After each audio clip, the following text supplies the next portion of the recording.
Hello friends, तो जैसे कि हम लोग इसके पहले वीडियोज में हम लोग ये लीनियर इक्वेशंस वन वेरिएबल जो क्लास 6, 7, 8 में है उसका लेक्चर 1 देखे हुए थे। और उस लेक्चर्स में जैसे इसका कोई सा भी एक इक्वेशन सिंपल सा गिवन है LHS और RHS, तो इसमें जो वेरिएबल्स है x है, y है या z है उसका वैल्यू निकालना, इक्वेशंस गिवन है उसका वैल्यू निकालना इसके पहले वाले वीडियोज में देख चुके हैं। इस वाले वीडियोज में हम लोग देखेंगे कुछ जो इसके एप्लीकेशंस पे है ना, ये जैसे कि मान लो कि वर्ड प्रॉब्लम्स दिया हुआ है, इस वर्ड प्रॉब्लम्स में उसका लेंथ कितना होना है, पेरीमीटर का कितना होना है, इस टाइप के क्वेश्चंस। या फिर कोई रवि है, रवि का एज अभी का इतना है तो 2 साल बाद का इतना है तो प्रेजेंट कितना होने वाला।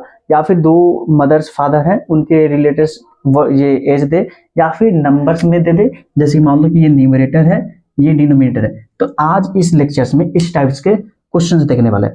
अगर इस टाइप के क्वेश्चंस देखने हैं तो इससे पहले जो लेक्चर 1 में लीनियर इक्वेशन वन वेरिएबल हम लोगों ने सॉल्व किए हुए थे, सिंपल सा इक्वेशन था, उसमें x और y का वैल्यू निकालना, वो वाला पहले देख लो तो ये वाला ज्यादा बेटर रहेगा, ज्यादा अच्छे से समझ में आएगा। जैसे कि ये क्वेश्चन स्टार्ट करते हैं, वो अगर मान लो कोई नहीं देखा है तो इस वीडियोज के डिस्क्रिप्शन में लिंक उसका मिल जाएगा, वहां से जाकर के उस पूरे वीडियोज को, वो लगभग 20 या 15 मिनट्स का है, उस वीडियो को कंप्लीट देख लो।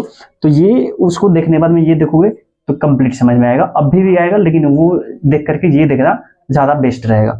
जैसा कि ये क्वेश्चन दिया हुआ, the perimeter of rectangular field is इतना मीटर 154 मीटर।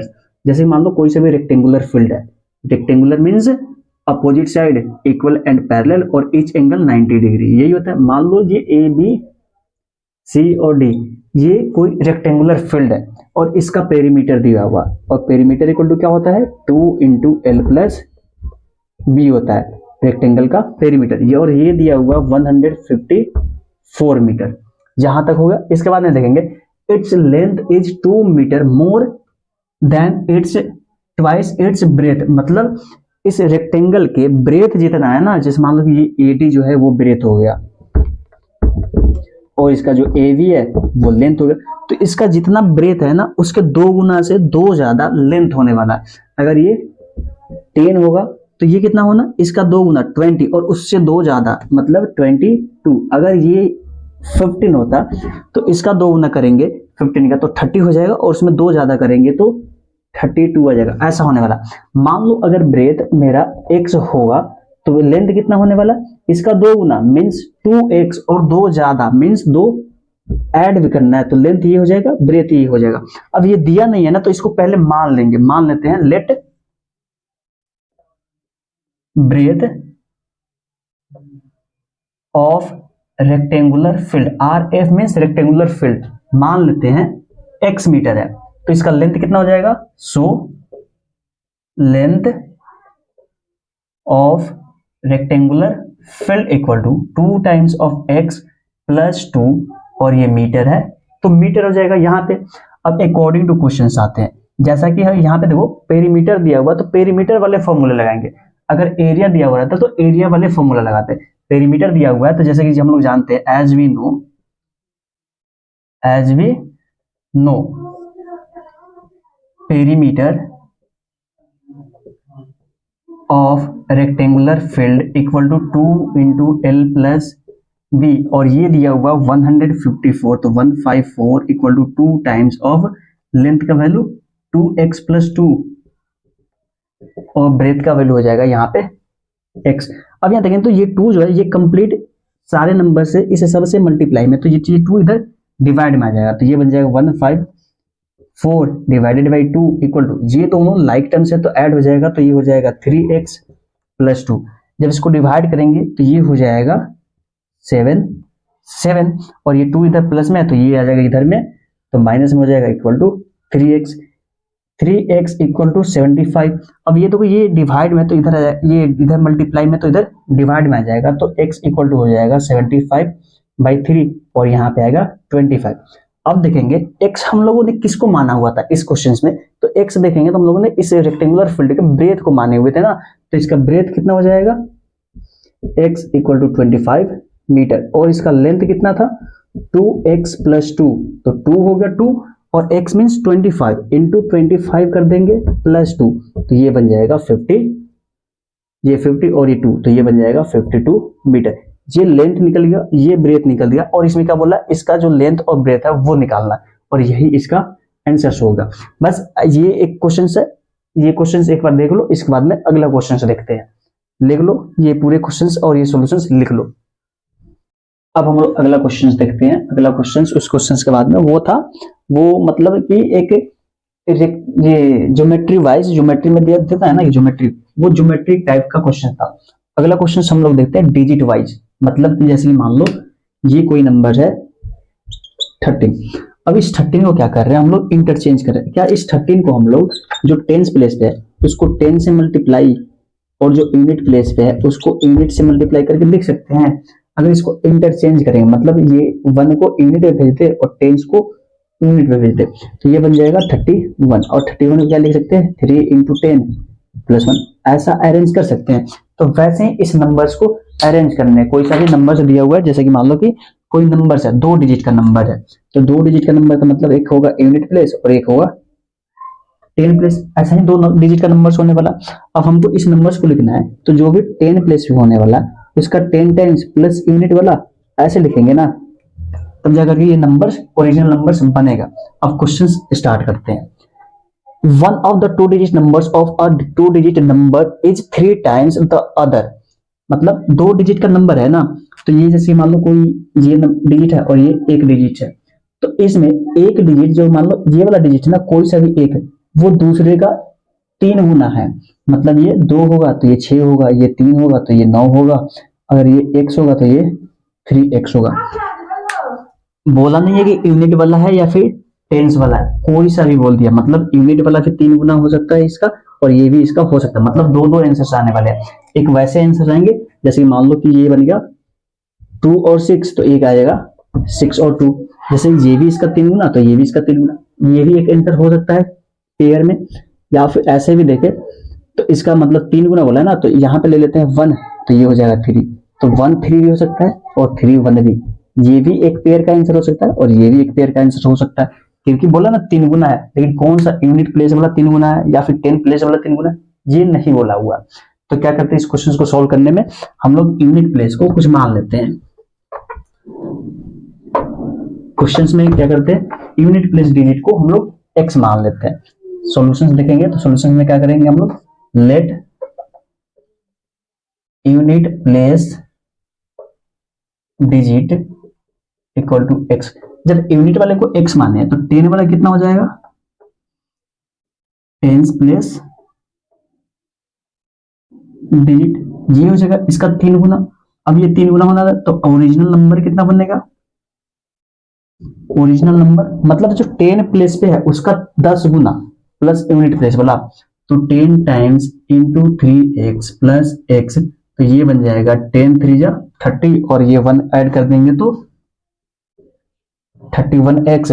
अब ये तो है ओरिजिनल नंबर। अब रिवर्स वाले में जैसे मान लो कि ये 26 है, इसका रिवर्स करते हैं तो यूनिट 10 पे आता है और 10 यूनिट में जाता है, तो ये बन जाता है 62। तो जब इसका रिवर्स नंबर लिखेंगे, रिवर्स नंबर, तो ये कितना हो जाएगा, ये 10 पे चला जाएगा तो इसका 10 गुना, 10 इंटू एक्स प्लस 3x यानी 13x बन जाएगा। अब इस क्वेश्चन में क्या बोला हुआ है, इस दोनों का sum, if you interchange the digits of this numbers and add the resulting number to the original numbers you get 88। मतलब ये जो रिवर्स करने के बाद में जो नंबर आया और जो ओरिजिनल नंबर है, इस दोनों को ऐड कर रहे हैं तो मेरा रिजल्ट जो है वो 88 आ रहा है। तो according to question 13x plus 31x equal to 88, जब ये ऐड करें तो 3 और 1 4, फिर ये 3 और ये 1, ये 4x इक्वल टू 88, और यहां से x का वैल्यू कितना आ जाएगा 2। अब x किसको माने हुए थे, यूनिट प्लेस का, तो मेरा यूनिट प्लेस कितना हो जाएगा 2, और ये टेंस प्लेस कितना हो जाएगा 6। तो मेरा ओरिजिनल नंबर, ओ एन का मतलब ओ मीन्स ओरिजिनल और एन मीन्स नंबर, मेरा ओरिजिनल नंबर कितना होने वाला है, तो 6, ये 6 है टेंस प्लेस का, तो इसका 10 टाइम्स फिर प्लस 2 करेंगे तो 62। ये भी हो सकता है और ये भी हो सकता है, दोनों ही आंसर होंगे, क्योंकि बोला नहीं ना कि ये वाला 2 गुना है, ये 3 गुना है, या फिर 10 वाला 3 गुना है, या फिर यूनिट वाला 3 गुना है, कोई भी 3 गुना है ना, तो दोनों होगा इसका आंसर, और ये इसका फाइनल आंसर होगा। इसको एक बार देख लो, फिर अगले क्वेश्चंस को देखते हैं रिलेटेड, और एक था डिजिट वाइज रिलेटेड। अगले क्वेश्चंस हम एज से रिलेटेड देखने वाले हैं। जैसा कि क्वेश्चन दिया हुआ एज से related questions, Ravi's mother's present age is 6 times. अब मान लो कि रवि है और उसकी मदर है, तो जो रवि का प्रेजेंट है ना उसका 6 गुना उसके मदर का एज है। जैसे कि मान लो ये हुआ रवि और ये इसकी मदर, अगर ये 6 है तो इसका 6 गुना ये 36 है, अगर ये 12 है तो ये 72 है, ऐसा होने वाला। तो मान लो रवि अगर x है तो ये कितना होने वाली है 6x है। तो यहाँ पे मान लेते हैं let Ravi's age equal to x, then इसकी मदर की एज कितनी होने वाला है, mother's as equal to 6x। अब क्वेश्चंस में आगे देखते हैं। क्वेश्चंस आगे दिया हुआ है क्या, 5 years from now will be 1/3 of his mother's present age। मतलब अभी से 5 साल बाद, तो अभी से 5 साल बाद, जैसे कि मान लो कोई 10 साल का है तो 5 साल बाद कितना हो जाएगा, 15 हो जाएगा। अगर ये 13 ईयर्स है तो 5 साल बाद 18 ईयर्स हो जाएगा, ऐसा होने वाला है ना। तो ये रवि अभी x ईयर का है, तो 5 साल बाद इसका एज कितना हो जाएगा, after 5 year, after 5 years Ravi age कितना हो जाएगा x प्लस 5। अब इसमें क्या बोला है कि रवि अब क्या होगा, अपनी मदर के एज का 1/3 होने वाला है। मतलब उसकी मदर के एज को हम लोग 3 से डिवाइड कर देंगे तो जो एज आने वाला है वो इसके मदर के एज के बराबर में होने वाला है। जैसे कि यहाँ पे अकॉर्डिंग टू क्वेश्चंस लेंगे तो ये इसका एज हुआ रवि का एज, तो x प्लस 5 हो गया इक्वल टू क्या दिया हुआ है, इसी के एज का 1/3, इसकी मदर का एज का 1/3, ये 1/3 इंटू 6x, तो ये इसका एज आने वाला है। या फिर सिंपली बोले तो इसके एज का 3 गुना इसकी मदर का एज है। तो यहाँ पे क्या आ जाएगा, ये x प्लस 5, ये 3 से ये कट जाएगा तो ये यहाँ पे बन जाएगा 2x, और ये x इधर जाएगा तो माइनस हो जाएगा, तो ये 2x minus x equal to 5, और x का वैल्यू हो गया 5। अभी x किसको माने हुए थे, रवि को, तो रवि का एज कितना हो जाएगा 5 ईयर्स, और इसकी मदर्स की एज कितनी हो जाएगी 30 ईयर्स। जब यहाँ पे x का वैल्यू 5 रख देंगे तो 5 टाइम्स ऑफ 6 करेंगे तो 30 ईयर्स। बस इसका प्रेजेंट एज निकालना है और इसका प्रेजेंट एज ये होगा। ये है क्वेश्चंस, इसको देख लो, इसके बाद में अगला क्वेश्चन देखेंगे। अगला क्वेश्चन देखते हैं। यहाँ तक हम लोगों ने क्या क्या देख चुके हैं, एज प्रॉब्लम्स देख लिए हुए, फिर डिजिट्स प्रॉब्लम देख लिए हुए, और फिर ज्योमेट्री वाइज देख लिया है। अगला है फ्रैक्शंस वाइज। फ्रैक्शंस की बात करें तो फ्रैक्शंस क्या होता है, n/d, जैसे मान लो p/q के फॉर्म में लिखे हुए, तो ये क्या होता है, न्यूमरेटर होता है, और ये नीचे वाला क्या होता है, डिनोमिनेटर होता है। इसी से रिलेटेड ये क्वेश्चन दिया हुआ है, तो क्वेश्चंस को स्टार्ट करते हैं। तो क्वेश्चंस में क्या दिया हुआ है, the denominator of a rational number is greater than it's numerator bye 8। मतलब एक फ्रैक्शंस है कोई सा भी, उस फ्रैक्शंस का जो डिनोमिनेटर है ना वो न्यूमरेटर से 8 ज्यादा है। अगर मान लो न्यूमरेटर 5 होगा तो डिनोमिनेटर 13 होगा। न्यूमरेटर यही अगर 2 होगा तो इससे 8 ज्यादा करेंगे तो ये 10 होने वाला।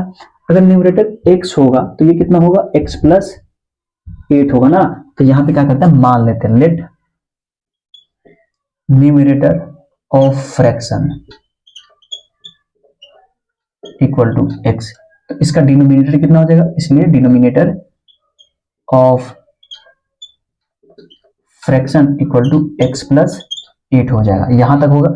और फिर इसके बाद में क्या बोला हुआ, if the numerator n means numerator is increased by 17, अगर न्यूमरेटर को इंक्रीज कर दे रहे 17, मतलब न्यूमरेटर में 17 ऐड कर दिए, तो न्यू न्यूमरेटर क्या हो जाएगा, new numerator equal to x plus 17, क्योंकि इसी को ना 17 ऐड किए हुए। फिर क्या बोला हुआ, d means denominator is decreased bye 1, इस डिनोमिनेटर को 1 डिक्रीज कर दिए, तो d कितना हो जाएगा, x plus 8 minus 1 equal to x plus 7 हो जाएगा।